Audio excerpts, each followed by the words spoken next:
कल्पना कीजिए आप समुद्र के बीचों बीच एक विशालकाय जहाज पर हैं। आपके चारों तरफ अथाह पानी है, लेकिन आसमान से पानी की बूंदें नहीं बल्कि बारूद बरस रहा है। सिर के ऊपर से किलर ड्रोन्स और मिसाइलें सनसनाती हुई गुजर रही हैं। हर धमाका आपकी धड़कनों को रोक देने के लिए काफी है। ये कोई हॉलीवुड फिल्म की कहानी नहीं बल्कि रुड़की के रहने वाले कैप्टन आशीष शर्मा की आपबीती है। नमस्कार, आप देख रहे हैं रायशुमारी और मैं हूं ऋतु बिष्ट। आज हम आपको रायशुमारी पर एक ऐसे दिलचस्प किस्से से रूबरू कराएंगे जिसको सुनते ही हर भारतीय के रोंगटे खड़े हो जाते हैं।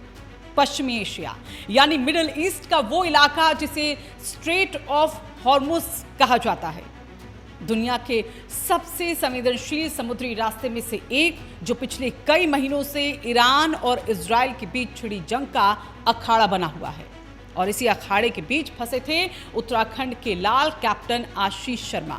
65 दिनों तक दहशत के साए में, मौत के साए में, और आज सुरक्षित अपने घर रुड़की पहुंच चुके हैं। कैप्टन आशीष ने जो देखा, जो महसूस किया, वो रोंगटे खड़े कर देने वाला है। उनके जहाज से महज 50 किलोमीटर की दूरी पर एक दूसरे जहाज पर हमला हुआ।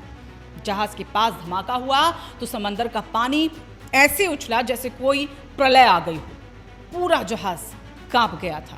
1,35,000 टन तेल से भरे जहाज पर 24 लोगों की जान की जिम्मेदारी कैप्टन आशीष के कंधों पर थी। आज इस वीडियो में हम आपको बताएंगे कैप्टन आशीष की जुबानी, वो 65 रातें, वो खौफनाक मंजर और परिवार का वो इंतजार जो अब आखिरकार खुशियों में बदल चुका है। ये तस्वीरें उस सुकून की हैं जो 65 दिनों की प्रार्थनाओं के बाद रुड़की के दिल्ली रोड स्थित इस घर में लौटा है। कैप्टन आशीष शर्मा जो अपनी बहादुरी और सूझबूझ से न केवल अपनी बल्कि अपने चालक दल के जो सदस्य हैं उनकी जान बचाकर भी अपने आखिरकार वतन लौट आए हैं। कहानी की शुरुआत होती है उस वक्त से जब कैप्टन आशीष का तेल टैंकर यूएई से रूस के लिए रवाना हुआ था, लेकिन बीच रास्ते में स्ट्रेट ऑफ हॉर्मुज में हालात इतने बिगड़ने लगे, ईरान और इजराइल के बीच तनाव ने एक युद्ध का रूप ले लिया। अचानक आसमान में ड्रोन्स की गड़गड़ाहट सुनाई देने लगी।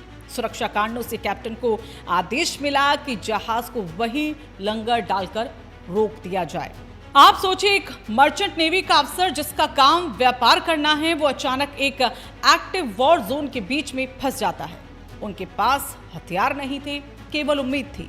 कैप्टन आशीष बताते हैं कि शुरू में तो घर वालों से वीडियो कॉल हो जाया करती थी, लेकिन जैसे जैसे तनाव बढ़ा, सुरक्षा के लिहाज से कम्युनिकेशन बंद कर दिया गया। वहीं परिवार को चिंता ना हो, इसके लिए कैप्टन ने एक रास्ता निकाला। वो रोज सुबह और शाम केवल एक मैसेज करते, ऑल ओके। ये दो शब्द रुड़की में उनके परिवार के लिए एक ऑक्सीजन की तरह हुआ करते थे। उनकी पत्नी सरुनिका और उनकी जो 2 बेटियां हैं, हर रोज इसी मैसेज का आखिरकार इंतजार किया करती थी। होली का त्योहार आया, लेकिन इस घर में रंग नहीं उड़े, क्योंकि घर का मुखिया बारूद के ढेर में उस वक्त वहां बीच में खड़ा हुआ था। आखिरकार कूटनीतिक प्रयासों और युद्ध विराम की सुगबुगाहट के बीच चालक दल के 24 सदस्यों में से 12 को वापस भेजने का फैसला हुआ। कैप्टन आशीष उन खुशकिस्मत लोगों में से थे जो सोमवार देर रात आखिरकार अपने घर पहुंच गए। कैप्टन आशीष शर्मा की ये कहानी हमें ये सिखाती है कि साहस केवल युद्ध के मैदान में लड़ने का नाम नहीं है, बल्कि विपरीत परिस्थितियों में धैर्य बनाए रखना और अपनी जिम्मेदारी को निभाना भी सबसे बड़ी वीरता है। आज पूरा उत्तराखंड, आज पूरी रुड़की देश के इस कैप्टन आशीष शर्मा की सुरक्षित वापसी पर गर्व महसूस कर रही है।